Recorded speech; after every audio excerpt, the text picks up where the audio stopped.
waan akkana jedhee dalagateerraa waan dubartiin mana arabaatti gattee akkana jettee dalagde gidaara arabaa masaate isaan taa'anii bilaashii nyaatan sheekaa fi sheekiyyoo jedhanii wanni raajuu irra dalagantuun fakkii isiniif haa taatu ifii godhanii fi kan maali maqaa ammoo abbaan fedhe nama hin balleessu rabbii tokkicha yoo taate malee rabbiin jaallaas isaan namaa kana. Dikalan ilmu rodu bikin gila la tumbo akamitti kana ko lamor bisadu garuu ni beekta abbara namni ibbee kun jiru jaan amma isi olqa beeti hara bitaa kan ta'i yaa nuno yoo isi yaa didde ana fi jibal ayye hai Five, five, five, five, five, five. Ati hangam mudura ni beekta hawaan si godhamees ni beektaa mire guyyaa salaasaa za'a turbo za'a kudhan booda namichi utuu fidee si garsineeti. Alhamdulillah rabbiin na uumaa rabbinaaf kanne akkaataa akhlaaqa kiyya dhaabbata kiyya akkaataa rabbinaaf kanne an jaalataadha. Garuu diqaalaa akkaan ta'in anis of beeka maatiin kiyyaas na beekan rabbiinis na beeka. Jecha akka amma namaan jettuu kana silaa namaan hin jaan ati silaa kasabuu beeku taate soddaadhaan akkana hin jettu soddomman sirraa hayaasu. Warrummaan kiyya kun idduun gartee an hidhame san obboleessisiitti jechuudha. Maallaqa kanniteeti waan silaa gartee mana keessatti an gartee deebi'u gartee kan an jabeessee fudhate. Fuudheen irraa kana Itoophiyaa ergite biyyoon tun. Amma waan hin gartee isitti baasee isiin fuudheefi. Kan gartee isiin guyyaan gartee ani ilma kana fuutee warra sana ergite namni reessisiirra dawwaltee na wajjin jiraatu barbaadde. Akka naa deebiftu jettee irraan talagaa. A'uuzi billaahi mina sheexaani rajim boo sheexaanni dhaltuu fi hormaan sirratti walaa geessu najjinaa minallaahi. Saboo akkamitti maallaqaan gaafaan gartee intala teessan fuudhu isinirratti erge. Maallaqatan ergite boo intalaa hattee fudhatte waatti gootee fudhatte. Maatiin kiyya waa dhabaaf gartee sitti hayyama. Akkamiin maatii kiyya geessaa fujjisa namaa kiyyaa sheexaanaa fi siiriidhaan maraate. Maallaqa maasonte gaafaan an dhaqu sumuunii takka birrii lama $2,200 fi wayii miti birrii lamaa mana keessa hin jirtu. Isaanii beelaa dhumee itti dhaqe kiisha kiyyaa baaseetiin nyaachise. Saqaccaana naman ta'e isa bira teessu. A'uuzi billaahi mina sheexaanii rajim. Tumbar obboleettiitii yaa miti. Najisa siin najisamtee jirti. Daawwattoota kiyya sumuuniin takka ta'inni biyyatti erga hin jiru. Baatii irraa hin ergaa warra soddaa baatii irraa. Baatii damboo waan nyaatanuu qabdaati. Akka namaatti takkaa dalagattee hin bulle. Takkaa gartee takkaa akka namaatti ilmoo namaatti takkaa hin dalagan. Hannaa fi gartee waan hin fakkaanne godhuu fi bakka hin fakkaanne dhaabbachuu. Maal geessa bakka ajaa fi balfaa. Allaattiif saree malee kan biraa maaltu dhaqa ji'a caalu. Amma warra isaaniitiif erguusan ani hin jibbine godhu. Warra isaaniitiif an baatii irraa erga. Gabbaa dubbadhaa yan. Booka akka keetii kana bartu. Eenyuun si sodaadhaa calqeessu jira. Haqqisaa. Namnummaan si sodaadhaa calqeessu jiru tokko hin jiru. Eenyu si sodaata. Maali ati? Barbaada kiyya qabaattu iddoon an jirutti hin dhuftu. Naayami amma naayamtu rakkoon teessan rakkoo maallaqaatii miti. Rakkoon teessan rakkoo maallaqaatii miti. Garuu edda waan akka keetii kana dubbatan callisuun bar beekumsarraa eeyyanii bara. Beekumsa si fakkaatti ati kiyyaa surrii gara galfatee uffate. Sheexaana namaadha. Kabakkan geen dhalate. Si bakka gee dhalate. Najisa warra kiyya maal itti kannite maatii kiyya alhamdulillah fayyaan qaba takkaa fuula keessa hin dhaabbanne obboleettiin tee sibiraa rakkattee dhuftee gaafa meeqa gartee na boywaattee na boochi akkaan godhu dhabeetumaan itti kannee gaggeessa san irraa zeebitee $2,000 san afaanii jechuudhis takkaa ayyaan gartee sanii dhageesse malee $2,000 akka ta'etu ni beeyta. Rabbiin kun gartee baguma nu uumeewu ammallee gartee ofii rabbiin waa dheeressu as baatii dubbadhaamee maanta hirummaa qabaatan adawwii haasinni maa jalchittan maanta dubbadhaa as baadhaati. Dhageessaa caaltu maqaa keetillee dho'uun fadhu arrabooda obboleettiitti jallee siin jechuun fadhu obboleessa kiyya kootu ni haasofnaa obboleessa kiyya sasseeqaa qoplaa tala takka kana wootiin cuu wanni rakaachaa obboleessa qabda ati barganaa maatiin qabdu obboleessa hin qabdu gaafa gartee abdii filatte gaafas tunaafi sitta boodaati maatii kiyyaas maqaan kaasin anaas maqaan kaasin najisamtee jirtaati shayxaan sibira taa'ee maatii kiyya komachaa maatii kiyya arrabsaa ana arrabsa eeshaan tante aqlee kam qabdati obboleessa kiyya maamme eenyu fuutee abdii geessita namni abdii geessu hin jiru abdii dhiirata waanaa dhufu numaan sodaadhuu ganaa lubbummaan tunaa baatu eega kara kanaan dhufe abadan naafisa takkumaa jiraataa abadan Mame kenya bersih naran tanasi berbeda hotel kan mana ni kan akan itu barang sudah homnya ran tanah seberapa Daawwattoota fi hordoftoota kiyya caaltuun akkasitti wajji dhaloota wajji gangaloota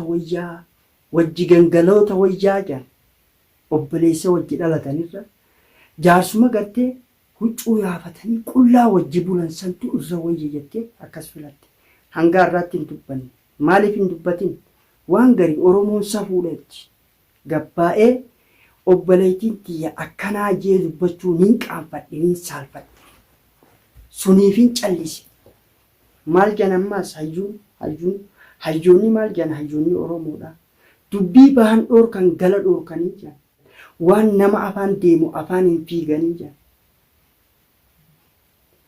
ifiifuu duutii maa ifuutiis jiran hedduudha mammaasii oromoo ifiifuu duutii maa ifuutii silaawu duutiitti dhufuu ta'e maarraa ifuutii guyyaan siidhaa dhufuuf ta'a haqninis wanni gartee dhiichisaniif hin jirtu haqni waa diyanii dhufa guyyaan sa'aatii dhufa jechuudha saniif irra akkasitti wajji gangalatanii quufaniiti as bahan maammee irratti shoora taphachuudhaaf shoorri akkam diraamaa gartee piraankii yookaan diraamaa yookaan baacoo jedhaniin oromoo hojiin isaanii obboleessa kiyya kootu wajji haasofnaa dhimma sanqaa dhimma maallaqaa sanqaa miti hirkashooti obboleeyyan kiyya ani alhamdulillahi rabbil aalamiin isiilleen arrabsu isaas hin arrabsu maaliif jennaan arrabsuun fadhu maaliif akka namaatti arraba dheerachuun fadhu ilma safuu beeku garuu an maammeen nama akka nam tokkotti dalagatee if dandee if jiraachisu nama hirkattuudhaa miti nama gartee namarratti if dabbaruu miti suniif jaalatamtootaa fi hordoftoota kiyya wanni jechuu barbaade maammee akkaataa gartee ittiin gartee yaaman yookaan itti maqaa balleessan akkaataa itti gartee isa xureessan barbaachaaf karaa kanaan dhufan obboleettiin tiyyaas inninis waan wal ta'an maallaqni inni jiru maallaqnummaa namtichi kun nama dalagatuusii miti dalagaa dhiiseetu odooniif hin qabamin duraa'u obboleettii tiyyaa mana dhiisee dalagaa dhiisee shira jala deemu jira shira dalagu jira manaas galuu sodaatee kana viidiyoo keessatti obboleettiin tiyyaas cuutte deebisee maallaqa doolaara 2,000 siyalte maallaqaan ammana haayee dhiisee maammadeen fuudhee biyyatti ergate boowaaniin ergadhu dhabeetii waan kee ergadhaa guyyaan an dhaqu raashinii mana keessa hin jiruuti zeenni hin jiru ruuzni hin jiru daqiiqaan takka hin jiru wanni ijoolleen nyaattuu hin jirtu manni kiraanu waan baatii lamaati jira hayyee maallaqni isheen eegee mana jiraatti mana kiraa maafirraan kabalina geesseetii sanillee viidiyoo isin waraabuun feene maaliif ilmi namaa tokko waa hunda waraabu waan obboleettii teetii goote isin waraabdu maaliif ajiriis rabbiirraa argatta suniifin viidiyoo sanillee waraabiin geessee mana geesseetii mana kiraa irraa kafalee abbaan manaatu gartee kiraaf na rakkisu jira hin jettu isin mana kiraa irraa kafalee waan nyaatan bitee fi siyalte mana galche arrammoo wanni tanaan dhufaniif maqaa xureessii maammadee irra barbaaduudhaaf hanna barbaadu siyalte akkaataa itti nama saaman barbaaduudhaaf maqaa ammoo abbaan fadhe nama hin balleessu rabbii tokkicha yoo taate malee rabbiin jaallaas isaan namaa kana subhaanahu wa ta'aalaa rabbiin nama tokko ggaa jaalate jedhan maleekaadhaan jaaladhee namicha kana jaan jedhe duba jaalala isaa tana deemaa bishaan hin naqaa jaan jedhe bishaan nama iyyuu ni dhuga beeyladaan ni duuji, namni ni duuga, insi ni duuji, jinni ni duuji. Odoon feene rabbiin gartee akka uumaan isaas jaalattu godha. Nama akkana hawaasni kiyya na jibbuus godhuu hin dandeessan. Maaliif jennaan yoo rabbiin kiyyaa rabbiin daandii haqaarra jiraachuu dhugarra jiraachuu na beeka. Inni qofti na beekuun naaf ga'a. Rabbiin kee haqarra jiraachuu kiyya naa beekuun qofti naaf ga'a. Uumaa isaa hundarraa. Alhamdulillah. Suniif arra shira kanaan dhufan. Maallaqni akkanaan isin jiru. Maallaqa hin qabanii. Kana duraa'uu gartee kiyyaan akka konfoleessaatti olii gad deema. Gaafa garii gaafa rakkattee. Natti faa dhufti. Anis harka qullaa gadi lakkisu. Maaliif rabbiirraa harkatan namarraa hin. Kanaaf kaleessa wanni goonu galata namarraa yookaan jaal namarraa barbaaduudha jechaan goonu. Rabbii keenyarraa galata argachuudha jecha goona malee. Rabbiin galata namaa hin balleessu qaalii. Suniif rabbiirra kaan. Arrammoo deebisi viidiyoo tokko raajuu waraabee obboleessa kiyya jaalatamaa fi kabajamaa raajuu hedduu takkaan si jaalladha hedduu takka si kabaja akka obboleessa tokkootti. Akkasumatti warra haadha mana keetiillee ammoo achirrattis abdi sheeka ta'ee dhufe. Mee ilaalfi baacotan. Nuti immoo sirriitti isin beekna namaa iddoo istan. Duraanuu hattanii saamtanii fakkeessitanii nyaachuu dhabartan. Arra dhufee oggaa raajuu dhufe. Mucaa raajuun mucaan xiqqaan maal jeen raajuun mucaadhaan sheekticha dawwale jeen sheektichi inni itti dawwale abdi oggaa dhufe. Mucaa ati bakka hundanuma dhaabbattaayii ijoollee tana bar sheeka isaan qaraayisuun beekaa jaan gama tokko. Oggaa ajja raajuun niin tuqa jeerraa dhooqa.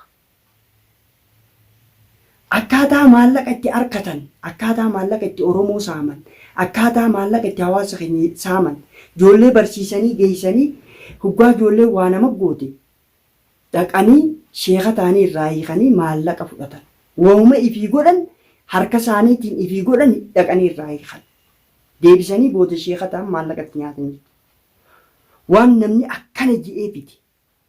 Ani barra akka keetti hattuudhaa miti. Hannaafis garteen bobbaane, hannaafis biyyaan baane, hateetis biyyaan baane, an ilma bilisaati. Ofitti amanu, rabbii isaatti amanu. Hawaan godhu ajrii rabbiirraa barbaadu jecha godhu. Dhugaa dubbatu ajrii rabbiirraa harkachuu jecha. Maaliif? Arra hangaan fadhe yoon jiraadhe guyyaa tokko duutii ni dhufti. Maaliif rabbii? Hundi keessan du'a dhandhamuudha jedhu. Qabrii immoo kophaatti jaan ciisa. Guyyaa san hisaabni anaa fi rabbii keeyyattuu hisaaba san sodaachaa.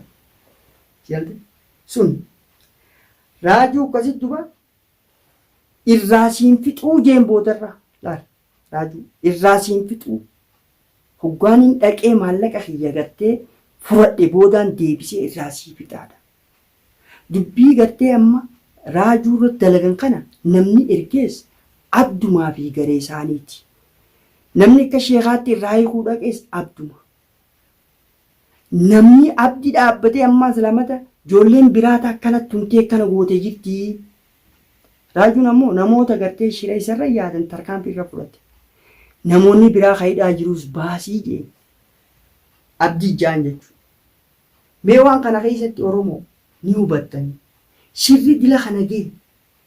Fattaalummaan dila kana gareen maafiyaan babal'atte.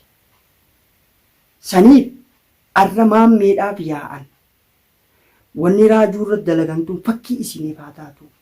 Ifii godhanii fi kan maali maallaqa barbaadu. Yooniif gartee nama san miidhuu barbaadan irraanii kan maallaqa illee harkatan.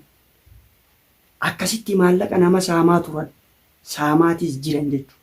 Wanni dhaabbannuuf waan kana dhoorkuudhaaf. Hawaasni keenya akka waan dalagateerraa qullaan bulu. Waan akkana jedhee dalagateerraa waan dubartiin mana arabaatti gattee akkana jettee dalagde gidaara arabaa massaate isaan taa'anii bilaashii nyaatan. Sheekaa fi sheekii yoo jedhanii. Nuti immoo warra haraam barbaadu warra halaal barbaadu. Ilmaan halaal obboleessa kiyyan jara kana irraa if eeggadhu. Summiin sin seenii dhaamsa kiyya kun niis hin amanii. Namoota gartee isin dhiyaataniis gartee hunda gartee amanteefitti hin dhiyeessin. Jawaadees wanni jechaanii turre irraa qabu jirru tan. Atis dhuftee gartee bifan kan fakkaanne mana si seente. Irraa siin fixuu jedhe borus waan biraatiin sii dhufuu ta'a. Yooniif tana gartee maallaqa isaatii irraa sii fixee boruu ammata biraa si daddalaguu ta'a. Jarri kun babal'atanii jiran. Waan gartee amma birraan keessi jiruus ni gartan akka godhu jiran. Bahar bal'oo waan irratti dalagan. Waan furmaatee godhan, waan jawaadee godhan. Wanni hedduudha. Kanaaf nuti wanni gartee halkanii guyyaa lallabnu waan kanarraa hawaasni dammaqee takka akka irraa if eegu akka gartee nama kana hunda fi dhiyeessee amanee fi ittiin dhiyeessine gooraa ol dabarfatee kan kaa'an. Sunii fi gartee waan kana hawaasni akka hubannoo argatu jechuudhaaf ol baanee haasa'u. Jaalanneetii miti nutti toleetii miti.